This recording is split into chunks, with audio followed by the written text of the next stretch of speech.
Hello guys and welcome back to the Traitors Season 3 Episode 10, and I'm here to do my little recap, my little review, my little what on earth happened in that episode. Now obviously you'll notice that this is up a day after when it's supposed to come up. I've been away and so I've literally just watched the episode. It's finale day currently and I've still got another episode to watch before the finale tonight. I'm so stressed, I've got too many things on my plate. But either way, I'm really hoping that it will be a very good, dramatic finale. I think it will be spectacular, personally. But stranger things have happened. It could be a wild finale. Could be a very tame, predictable one. We don't know. But either way, I'm excited. And let's get straight into talking about this very chaotic and crazy episode. So, we're going to start off with who got murdered. If you remember, the choices were Jake, Leanne, and Joe. And very rightfully, the traitors decided to kill Joe off. I almost think that that was the best case scenario because Jake and Leanne are very much on Minah's side. And so I feel like if they had decided to go for one of the other two and keep Joe around, Joe could have been persuaded to be a vote against Minah, which just wouldn't have been the best case scenario. So voting Joe out was smart. Lands a little bit of heat onto Frankie and Charlotte, but like not enough that anyone actually picked it up or brought it up without any sort of backing evidence. So I was just sort of like, okay, bye-bye Joe. Grateful you're off the show because you have been a little bit jarring this series. But I think it's very important to remember that these are people playing a very high pressure game, and 9 times out of 10, it is high pressure. You talk to people like shit sometimes. It's no excuse, but it's one of those things where it's like there's an explanation for it. It's a pressure cooker, and you kind of just got to get over it at the end of the day. It is what it is. Don't be sending him hate. I know he's not been very likable, but that doesn't mean that you have to be unlikable back. Anyway, let's move on to some suspicions before we head into the mission. So, Freddy is pretty dead set on the fact that it is either Minah or Jake. He's very certain that it's Minah. He's very certain that it could be Jake. And I'm just starting to think, Freddy, you got the shield at the best possible time because you definitely would have been murdered last night if you did not have that shield from the challenge. And it makes me wonder, like, if things had been different, could Freddy have been murdered last night? Could that have helped Minah's game? I don't actually know. We never will. But either way, I think it's very important to note that he is the driving force behind getting Minah out. And I think that could shoot himself. That could shoot him in the foot when it comes later in the game. So let's hope whether he's able to back out of that trouble without any scars or battle wounds, because it's getting tough and rough now. It's getting really rough and tough. Next up, we've got Jake's suspicions that there has to be at least one male murderer or traitor. And honestly, I feel like this is a very... I don't know whether it's like a biased theory where you're like, oh, there has to be a man. Alexander brought up the possibility of there being an all-female group, and Jake was kind of like, nah, there's definitely got to be at least one. It's unlikely for them all to be female. And I'm sitting there like, all of them are female. They're doing the unlikely thing, and that's why it's surprising, because it's keeping you on your toes. So I do feel like Jake looking down that angle is really causing him to have narrow views on certain people. He believes 100% that it isn't Leanne and Minah, and I just sit there and I think, oh, bestie, oh, you're making a right mug of yourself. You're making an absolute right mug of yourself. This is not good for you and your street cred. I'd sort it out if I were you. So, the mission was actually a very tense and dramatic one. They were taken to a massive chessboard and they were told the traitors were asked some questions last night, so it's time to think like a traitor and answer the answers that they gave in the turret. And I was sitting there going, those cheeky producers, because they know that the traitors have given the correct answers. So the traitors know what all the answers are, but they've got to like subtly make it so that they all pick the right answers, but they don't actually pick them. So obviously Minah and Charlotte knew the answers, and it was really entertaining to watch them sort of battle backwards and forwards to be like, should we push for this person because we know it's correct, or should we push for this person because we want to maintain our cover? That was highly entertaining, I have to say. But the questions that were put forward was, who was the leader of the pack? The group went for Jake. they were absolutely correct. The traitors did choose Jake for that. Slipping under the radar, I thought very smart for them to put Minah, but I feel like that didn't really do much because Freddie immediately after Minah was announced as correct went, you know, they can't pick themselves, you know. And I was like, oh, Freddie, you're not helping yourself here. You're not helping yourself because, like, you're just becoming a bit too much of a threat in this game. Too much of a threat. The next one was who is two-faced. Alexander kind of took the bullet for this one. He was like, it's fine, I'll take it on the chin. But it was actually Leanne. That was really, really funny to watch because she got so pissed off and angry. She was not happy in the slightest. She literally looked at everyone like they'd stabbed her in the back with a knife. And I was like, damn, she's fuming. She's actually fuming. Next up, we had who is the biggest threat. That was given to Jake. And I was like, damn, Jake's getting called out for being the leader of the pack and the biggest threat. Very interesting indeed. And then last but not least, we were asked who has the most irrelevant voice. And I was like, that is a cruel question. That's a cruel question. What do you mean irrelevant voice? That's crazy to say about someone. You can't go up to someone to say you've got an irrelevant voice. That's so cruel and so mean, but also really, really funny and entertaining. So that person was Frankie, but they decided to go to Charlotte, and I was like, Minah, what you doing? Because Minah was like, maybe we should be listening to the person who's giving ideas and then not being listened to. And Frankie was like, Minah just tried to push it back onto me. Is that because she knows it's the correct answer? That's suspicious. And I was like, Minah, no, you were doing so well. You were doing so well to make it out of this challenge alive. But now Frankie's on to you, and Frankie's going to back Freddie, and it's all going to be over. It's all going to be over for you, bestie, and I'm not looking forward to it. Oh, God, I was really dreading this round table, I have to say. So, 3 things before we head into the round table. The first being that Freddie and Francesca were having a little conversation about whether Minah could be the traitor. Freddie brought up his suspicions. Frankie brought her suspicions to the table. They had a little bit of a chinwag. Those 2 are definite votes for Minah, and it is rough and tough. I do think that they're kind of just too set in their ways currently in order to talk them out, especially Freddie. Freddie believes without a doubt in his mind that it is Minah, and it is unfortunate. It really is. I really wish that she could have just gotten out of it somehow, but alas, not much you can do about it. Then we had Leanne questioning if Minah called her two-faced. Obviously, Minah did call her two-faced, but Minah was like, it's not me. I'm not a traitor. I promise. It's not me. And Leanne was like, okay, bestie, that's fine. Chill. I had to ask, you know. I just had to ask. Because obviously the only things that I can think of is the Alexander thing. And then, like, the conversation that we had earlier about the whole fact that I dunked you. Maybe you would have called me two-faced from that. And Minah was like, well, why would I bring that up on the exact day? And I was like, oh, Minah, you're smart. You're smart. You did this on purpose. You knew she was getting called two-faced, so you wanted to have a conversation with her about how she was two-faced and how you've forgiven her. I see your gameplay. Because that made her go, yeah, that's a good point. Why would you do it on the same day? That's a very, very good point.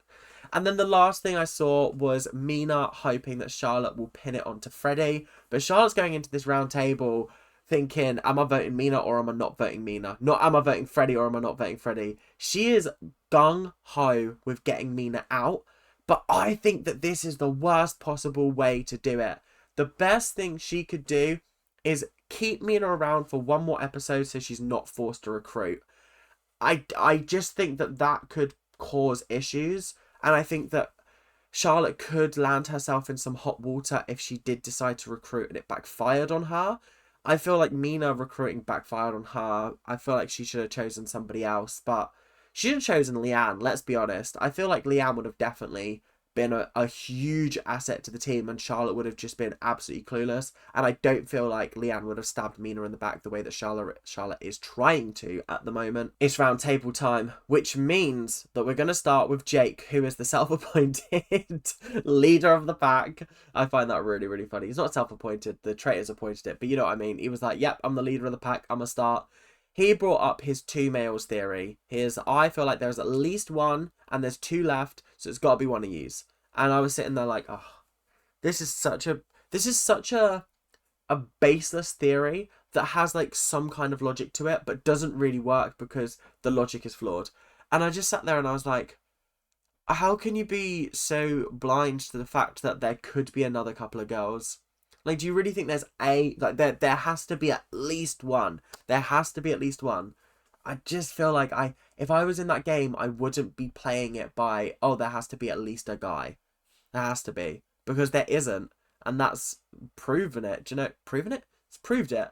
So, I don't know. I feel like this was a really bad accusation. But Leanne agreed with him. And then Freddie was trying to throw it back onto, like, Jake. But that was a bit awkward.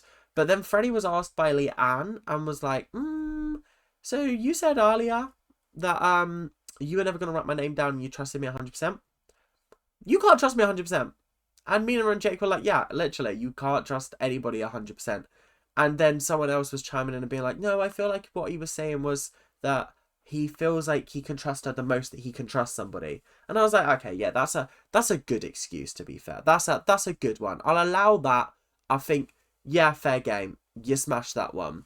So, honestly, I feel like we're getting to a point in the show where there's just 7 people left and it's getting really, really tough to vote somebody out because one wrong move and you've forced yourself into an end game that you don't want to be in. So then Freddie turned it on to Jake and Minah, but more specifically onto Minah. And this was the first time that, like, well, the first...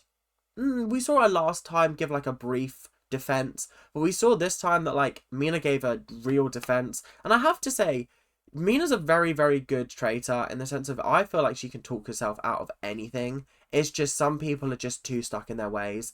And if there was a larger group, she could 100% sway the vote. But because there's 7, it takes, like, it could potentially take as little as 3 votes to get you out of here if the other, like, 4 are split. Do you know what I mean? So it really, really does come down to, can you convince the majority of people not to vote you? And it's tough. It really is. It really is a rough and tough situation to be in. Freddie was basically saying you've never had any ideas about who to bring to the round table apart from like a couple that were personal grievances. And Minah was like, I don't believe that that's true. And I also agreed. I feel like she has been bringing names to the table, kind of. But again, it's one of those things that like, I feel like every traitor struggles to do it, to throw people under the bus and like give people that they think are the traitors. They always sort of and ah or jump onto other people's theories. I'd be sat there and I'm like, I think it's Jake. I think it's Jake. I don't, obviously, because I'm a traitor, but I think it's Jake. Why is he still here? He's caught now 2 traitors, and he's still here. That's a bit sus, do you not think? I'd be sitting there playing it like that. Because then at least I've got an idea. I'm stuck on it. I'm sticking with my guns. I'm putting my evidence out there, do you know what I mean? Whereas I feel like Minah sometimes, and Charlotte as well. Charlotte is very, very a backseat gamer at the moment. She's kind of just chilling in the background. Nobody thinks she's a traitor, but she's just chilling. And then Alexander was like, oh, I think that we're too busy looking at who's had heat, so let's look at someone who hasn't had heat because that might mean they're guilty. And then Minah was like, so you're saying I'm guilty because I'm not guilty? And I was like, that's a good point, actually. That's a really flawed logic, but also not. It's like wrong method, right result. And that really, really angers me. It really, really angers me when they do that because I'm like, why? How have you got it so right but so wrong at the same time? Then Frankie and Leanne were questioning Linda's voting patterns, which kind of linked back to Alexander. Is Alexander the traitor because Linda obviously votes for him at the last round table? I was like, maybe. Potentially. Obviously, we know he's not, but maybe. Then Frankie was questioning Minah's actions in the challenge, bringing up the whole, were you trying to divert it back onto me because you knew I was the answer? Yeah, it was tough. And then Charlotte closed off the round table by saying something that made me go, this is actually what every single person who says this line should say, because people use it all the time and it winds me up. It's my biggest pet peeve on this show, but it's the "you'd be a perfect traitor" line. I hate that as a sort of argument for why someone's a traitor. You'd be a perfect traitor. If people on this show weren't the perfect traitors, they wouldn't have been cast. Because I'm assuming that everyone is cast with the intention of either being made a traitor or not being made a traitor. As in, like, they all have the potential to be a traitor because at any point in the game, they could become a traitor. So everybody has those skills of a perfect traitor. But what she said afterwards really made me go, this is a good point from her. She said, you'd be the perfect traitor, but that's not evidence. And that was the most important part for me, because I feel like she said something, but then she retracted it by being like, you'd be the perfect traitor, but that's not evidence. Basically meaning, we can't use that. We can't go off of just that. But obviously, Charlotte's got more nefarious deeds to do than try and protect Minah, obviously. Oh, God. It's tough. I did have this ruined for me, unfortunately. Just ever so slightly, someone posted on, I think it was Instagram, a picture of their thumbnail. Like, first of all, who's posting thumbnails of a YouTube video on Instagram? No, let's not do that. Second of all, I just saw Minah kind of grayed out, and I was like, oh. My friends didn't want to watch it, and I was at my friend's house. They were like, oh, we're waiting until Friday to watch all 3 in a row. And I was like, I got videos to make, people. So I had to wait until I came home today to watch it. But alas, I knew that she was going home, but I just needed to see how the votes lay. Speaking of, let's get to voting time. So the votes were as followed. Jake voted for Freddie. Alexander voted for Minah. Minah voted for Freddie. Leanne voted for Alexander. Frankie voted for Minah. Freddie voted for Minah. So it was 3-2-1 to Minah. And then Charlotte delivered the killing blow by sending Minah packing. I was gutted. I was heartbroken. I genuinely was really, really upset. And I didn't want her to go because she was so incredible. So very sadly, Minah is the one to go home. I'm gutted. I'm heartbroken. And I feel like she was just a victim of the late game. Same with Amanda. It was just tough. You get to episode 10, there's 7 people sitting around that table, maybe 8. And it just becomes a case of, who haven't we looked at? Let's take a shot in the dark. Evidence goes out the window. And it's just, right. I felt like they did have some good evidence on Minah. It was evidence she talked her way out of, I felt like. But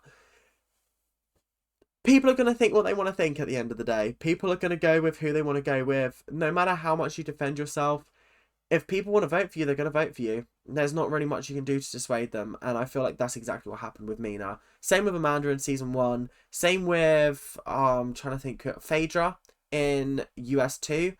They all played very good games. And then they make like minor errors.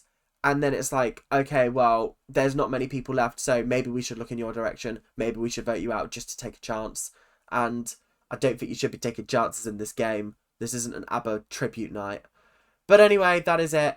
Let's head on to some suspicions before we head into the traitor's room. So, after the round table, Leanne decided to give a bit of information to some people that I've kept secret up until now, but it's because Charlotte is about to play the best play of her life. And if this works out for her, holy fuck is all I'm going to say. Holy moly. She's going to smash it. So, Leanne told Jake, Charlotte, Frankie that she has a shield. So that means Traitor Charlotte knows that she has a shield. So that means the only people that don't are Freddie and Alexander. So when Charlotte gets up to that cheeky little traitor's turret and is told that she has to recruit someone and blackmail them, she goes, okay, let's get Freddie in here. Come on, Freddie. Come on, you want to be a traitor? And he's like, no, or you're going to die. And she's like, oh, okay, fine. First of all, he was really shocked that it was Charlotte. That was hysterical. That was really, really funny. And he then obviously came up to the turret and they were like, oh, who should we kill? Who should we kill? And Charlotte's like, Leanne. And I was like, I'd already called it a little bit earlier on in the episode because I'd done the maths a couple of episodes ago. And I was like, at some point, there's going to be an episode where they hit someone with a shield. I thought it was going to be the episode where they were like, ooh, is it going to be Jake? Ooh. But it obviously wasn't. So they didn't miss a murder there. But I knew that they'd have to miss a murder because there's someone getting banished in the next episode. And then there's 5 people in the finale. There's always 5 people in the finale. I don't think I've seen a series where there hasn't been 5 people in the final episode at least. So I did think that the numbers just weren't mathing. So I thought when she was told that she had to recruit, I was like, she's got to recruit one of the other two and shoot for Leanne, and that will make her seem innocent. I was like, that is the smartest plan in the world, and if she actually thinks of that and does it, she could be the GOAT of the series. She actually could be. And I know a lot of people are like, oh, being a recruited faithful is a lot easier to make it to the end and win. It's not. Actually, it's not. If you look at the statistics of all the series that I've watched, I've now watched 3 seasons of the UK one. So, well, 2 seasons of the UK, 2 seasons of US, 1 season of New Zealand, and 2 seasons of Australia. And out of all of those seasons, only 1 recruited traitor has won.